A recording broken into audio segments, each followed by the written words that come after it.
SS Beautician and Makeover Training Center.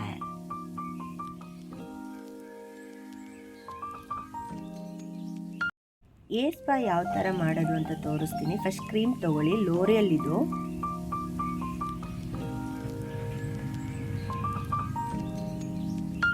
Back ಸೈಡಿಂದ ಸ್ವಲ್ಪ hair ತೊಗೊಂಡು ನೀವು ಫೌಂಡೇಶನ್ ಮಾಡಿಕೊಂಡು ಕ್ರೀಮ್ ಮಸಾಜ್ ಮಾಡಬೇಕಾಗುತ್ತೆ.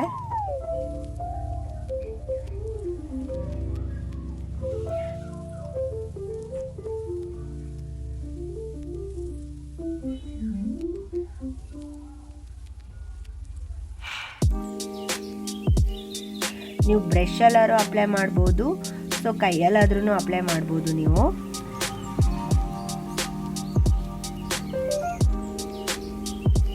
ಆದರೆ ಹೇರ್ ಮಾತ್ರ ಸ್ವಲ್ಪನೇ ತಗೋಬೇಕಾಗುತ್ತೆ.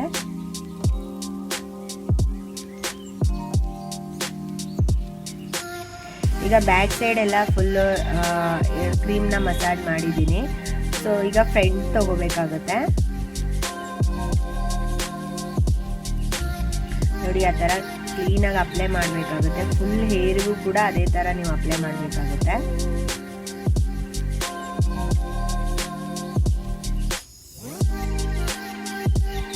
ಸ್ಟೆಪ್ ವೈಸಲ್ಲಿ ನೀವು ಹೇರ್ ತಗೊಳ್ತಾ ಬರಬೇಕಾಗುತ್ತೆ ಕ್ರೀಮ್ಸಲ್ಲಿ. ನೋಡಿ, ಫುಲ್ ಹೇರಿಗೂ ನೀವು ಅದೇ ಥರನೇ ಕ್ರೀಮ್ ಅಪ್ಲೈ ಮಾಡ್ತಾ ಬರಬೇಕಾಗುತ್ತೆ.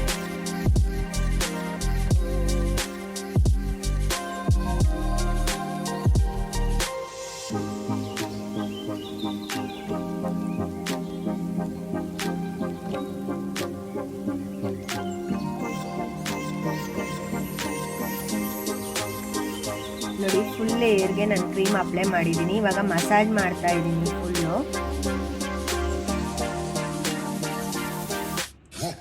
ಒಂದು 20 ಮಿನಿಟ್ಸು ಕ್ಲೀನಾಗಿ ಮಸಾಜ್ ಮಾಡಿ.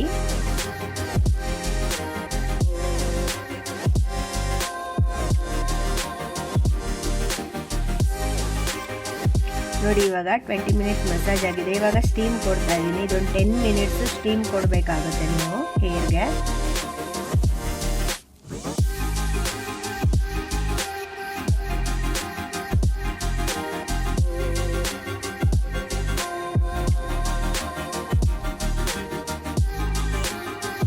ನೋಡಿ, ಈ ಥರ ಸ್ಟೀಮ್ ಕೊಟ್ಟರೆ ನಿಮಗೆ ರೂಟು ತುಂಬ ಟೈಟ್ ಆಗುತ್ತೆ, ಏರ್ ತುಂಬ ಸಾಫ್ಟ್ ಆಗುತ್ತೆ. ನಿಮಗೆ ಒಂದು 10 ಮಿನಿಟ್ಸ್ ನೀವು ಈ ಥರ ಸ್ಟೀಮ್ ಕೊಡಬೇಕಾಗುತ್ತೆ ಹೇರ್ಗೆ.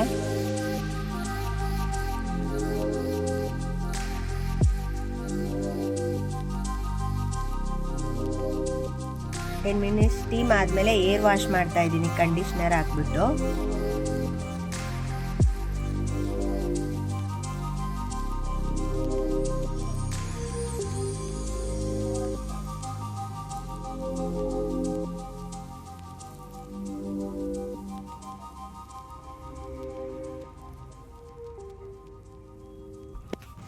ಇದು ಬಿಫೋರು, ಇದು ಆಫ್ಟರು. ಸೆಟ್ಟಿಂಗ್ ಮಾಡಿದ್ದೀನಿ. ಇವಾಗ ಫುಲ್ ಡ್ರೈ ಮಾಡಿಬಿಟ್ಟು ಬ್ಲೋ ಡ್ರೈ ಮಾಡಿಬಿಟ್ಟು ಫುಲ್ ಸೆಟ್ಟಿಂಗ್ ಮಾಡಿದ್ದೀನಿ. ನೋಡಿ ಎಷ್ಟು ಚೆನ್ನಾಗಾಗಿದೆ. ಇವಾಗ ಎವ್ರಿ ಮಂತ್ ನೀವು ಏರ್ ಸ್ಪಾ ಮಾಡಿಸ್ಕೊಳ್ಳಿ. ಏರು ತುಂಬ ಟೈಟ್ ಆಗುತ್ತೆ ಮತ್ತು ತುಂಬ ಸಾಫ್ಟ್ ಆಗುತ್ತೆ. ಏರ್ ಫಾಲ್ ಆಗ್ತಾಯಿದ್ರು ಕೂಡ ಕಂಟ್ರೋಲ್ ಆಗುತ್ತೆ.